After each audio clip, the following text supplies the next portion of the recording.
Hey, what's up everyone? Welcome to Alice and Anna. My name is Anna, and today it's part 2 of my must-watch film series.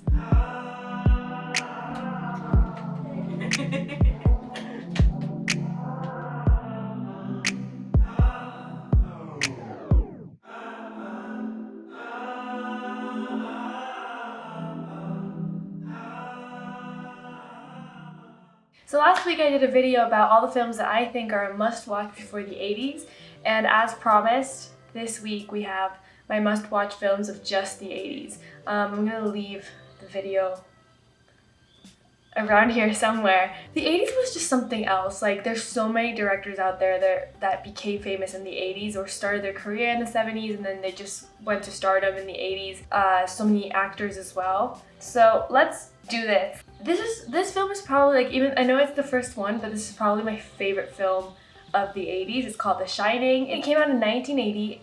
It was directed by Stanley Kubrick. This is my favorite Stanley Kubrick film. I think it has the most gripping story, and it's quite scary without it being like a horror film. I think it's more like a psychological thriller, which I always enjoy. It's referenced so much still to this day, like here's Johnny and all of those little scenes. They also had like this very smart way of doing filmmaking, which was very dynamic, and they move the camera a lot and you're immersed into the story a lot more because of that. I love it.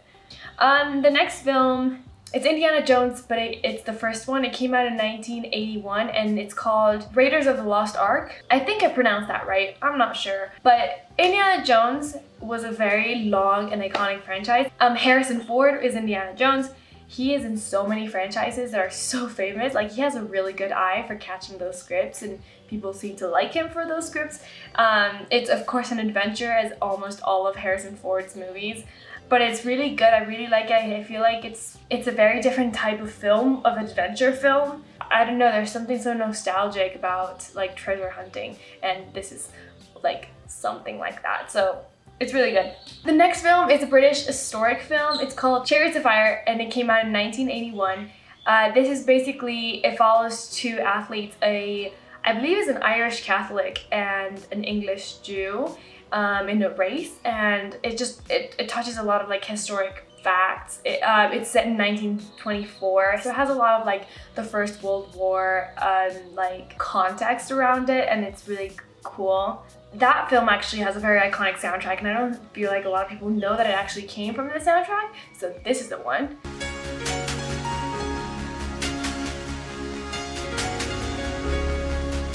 And I feel like everybody knows it, but nobody knows where it's from, and it's actually from that film. So, check it out. The next film, we're back with the fantasy adventure. This film is called E.T. It came out in 1982, and it's directed by Steven Spielberg. Now, Steven Spielberg had already become famous because of Jaws in the previous decade. However, I feel like E.T. was also like a big, massive boom. This is also where Drew Barrymore first acted. I believe it's the first time she acted, but it's at least where she became famous. She was like a super small, annoying child in the film, but alas, she's very famous now. This film inspired like Stranger Things, and well, Stranger Things was actually inspired a lot by this decade in general. However, E.T. has a lot of like the adventure of like kids versus adults kind of thing, and finding something rare, aka E.T., extraterrestrial being or whatever, however you say that word. I don't know how to say that word. So I feel like it has a lot of that like family adventure, kid nostalgia kind of feel that you see a lot in Stranger Things. But on its own, it's very, very like famous. Especially that still of like the bike with E.T. in the basket in the moonlight. Beautiful. So, okay, so the next film is actually totally opposite. It's called Scarface. It came out in 1983. Scarface also has a lot of very famous quotes. The character's name is Tony Montana, and it's actually based on Al Capone. It starts when Tony Montana, or Al Pacino, starts his drug business and in Miami, and how it's growing. But it's also how his enemies grow and how his like paranoia grows with it, and like in the end is like the whole culmination of those two things. It's really, really good. It also has a really very like interesting way of filmmaking. The next film is from the next year, 1984, called Ghostbusters. Now, I feel like still to this day, no matter what generation you're in, if anybody goes who are you gonna call? Everybody just goes and answers, Ghostbusters! Oh, who you gonna call? Because of not only the soundtrack, but it's also a very cool movie. They just did a new one with Kristen Wiig and Melissa McCarthy and blah blah blah. It was pretty bad, to be honest, but the original is really funny. So next film is called Footloose, also from the same year, 1984. This film is very famous. This has been done like, I feel like I've seen like 3 or 4 versions of Footloose. The song is really famous.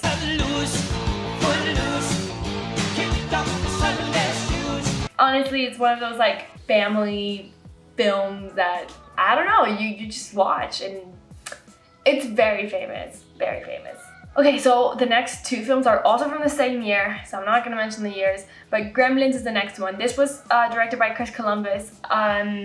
If you don't know who Chris Columbus is, he is the director of Home Alone, and he also directed the first film, Harry Potter.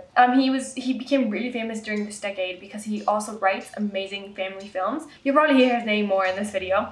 But basically he directed Gremlins. It's a comedy, and it has like these amazing little cute monsters. So it's like animatronics, and I think they did it really well because still to this day it looks fine. And it's basically a teen adventure, I would say. It's all about what happens when you don't read the instructions. Or actually when you read the instructions but you just don't care. Next film, Terminator. Terminator is very, very famous. Arnold Schwarzenegger became famous because of this film, and it's very ironic, but it's action. So I don't know, it has that like fun dynamic. I personally did not like the rest of the Terminator films, but I feel like the first one is worth watching and it's very relevant to pop culture. The next film is called Goonies. Goonies came out in 1985. Goonies, I had so much fun watching this. It goes from like a small scale adventure into like this massive like plot, and it's really good. This one actually was written by Chris Columbus, the guy that I mentioned before. The characters are smart and fun, so you really have a good time when you watch this film. The next film is called Back to the Future. It came out in 1985. There's a stand-up by John Mulaney where he talks about how weird the plot line of this film is, which is very, very weird. But if you haven't seen Back to the Future, that's weird. You need to see Back to the Future. And Back to the Future 2 is also really, really good, very iconic, and you need to watch it. Okay, the next film, The Breakfast Club, 1985. The Breakfast Club is basically about 5 students who are in detention, and they're all the stereotypes of school. There's the jock, the bad boy, the smart kid, like the princess, and then the weird goth girl, I guess you could say. What I like about this film is that it's funny and engaging, and it all happens in the span of one afternoon, but it's still like a study case of stereotypes, and we dive into these characters little by little as they're bonding, and you learn so much more. And I don't know, I feel like it's really cool. You learn a lot about human interactions and just personalities in general, and the aesthetics are cool. I mean, is it just me? The next film is called Top Gun. It came out in 1986. It stars Tom Cruise, and this is like 5 years after his first film. This is definitely something that kicked off his like action career. So it's action and romance, very Tom Cruise, but I really enjoyed this film. It is the good one. The next film came out in 1986 as well, and it's called Ferris Bueller's Day Off.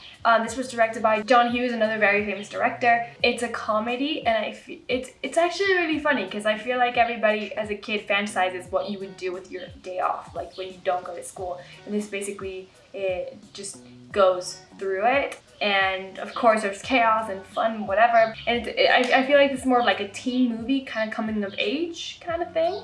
It's really good. Okay, the next film is called The Princess Bride. It came out in 1987. And this is a very, very, very random movie. When you watch it for the first time, you're not sure what is going on because it is very weird, but it is very funny. It's the classic like princess hero story, but it has like a smart twist with the comedy that's written. Like it's witty.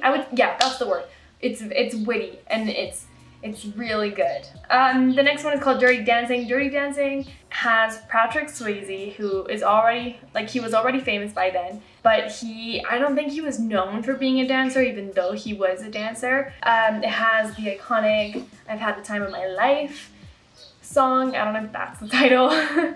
But it's like everybody knows it. There's actually a remake by the Black Eyed Peas. It's a romance drama, I would say, and it's really good. They also had a lot of issues making that film. If you want to know more about how they made that film, because they had like a very low budget and they had so many issues filming. There's a Netflix series called The Movies That Made Us, and they go through the whole process, and it's really interesting. The next film is called The Untouchables. It came out in 1987. I think this film is less known, even though it was very like critically acclaimed. It stars Kevin Costner, Sean Connery. They basically team up and to stop Al Capone, who is played by Robert De Niro. So good, it's all about crime. They also have a Grammy-winning score, because it's really, really good. So check it out. It's also really like pleasing visually as well. So go check that out. The next film is Die Hard. It came out in 1988. It is a very iconic action film. It stars Bruce Willis, which I believe this is where his career really went to the top. It's really well written. I feel like the villain is really smart. Even though of course you kind of know that he's gonna win and whatnot, whatever, you still don't see all the plot twists that are coming your way. So I really like it. And it's also, they don't take themselves too serious. They have like a slight comedy added into it, which is really good. The next film is called Cinema Paradiso. It came out in 1988 as well. And it is actually an Italian film. It's a drama, and it's basically a filmmaker remembering how he fell in love with moving pictures, and it is so pretty to look at, and it's actually pretty engaging. It's not the most commercial film in this list, but the 80s was so commercial and so franchised, is that even a word, that it's nice to have this film in this list, because it's not very, very, very commercial. The next film is called Beetlejuice. It came out in 1988 as well, and damn, I love this film. It's so weird, and it's Tim Burton in like a nutshell, basically. It has stop motion, so he has some creatures coming in and out of the film and everything, and it looks so interesting.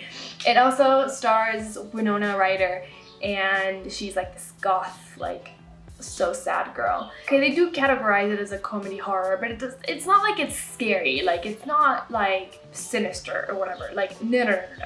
It also stars Michael Keaton, and he has said on record that this is one of his favorite films that he has ever done, and he is so good in it. Like, he has a fantastic performance in this film. The next film is 1988 as well, and it's called Who Framed Roger Rabbit. Now, I found this film when I was a little child, and I don't know why my grandmother had it. I think she thought it was cartoons, and it's live action with cartoon actually. And it's basically like a mystery comedy, but I wouldn't say it's for children.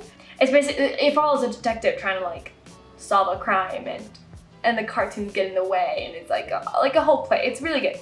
So the next film is called Heathers. It came out in 1988 as well, and it stars Winona Ryder. It's a comedy teen film, but it has a dark twist to it, which I really like. And it's all about like a clique of girls who are like mean to other people, and one of them is kind of like shifting the dynamic, and it's really good. The next film and the final on the list is called Dead Poets Society.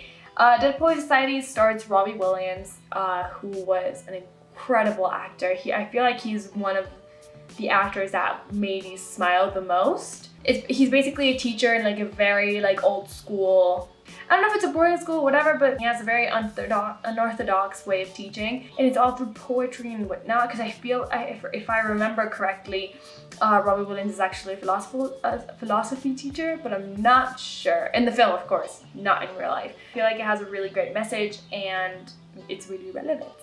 Yeah, those are all my films from the 80s that are my must-watch. The stories are very much about adventure and about finding yourself and being weird. So I really enjoyed that decade of movies. They're very commercial and very adventurous, but they really are entertaining and fun. And if you have seen Stranger Things, for example, this is one of my favorite TV series. They're actually very heavily influenced on the 80s because it's set in the 80s. So they have a lot of like filmmaking references to this decade. I feel like the storyline also leans a lot on these storylines and these plot twists and all of that. So yeah, these movies are definitely a must watch for me. That is it for today. So next Monday I will be uploading the next part of the series, which is my must-watch films of the 90s. So thank you so much for watching. I hope you enjoy this list. Leave a comment if you think there's another film that I missed. Leave a like if you like this video, and check out Thursday for Alice's video and Monday for the next part of the series. See you soon. Bye-bye.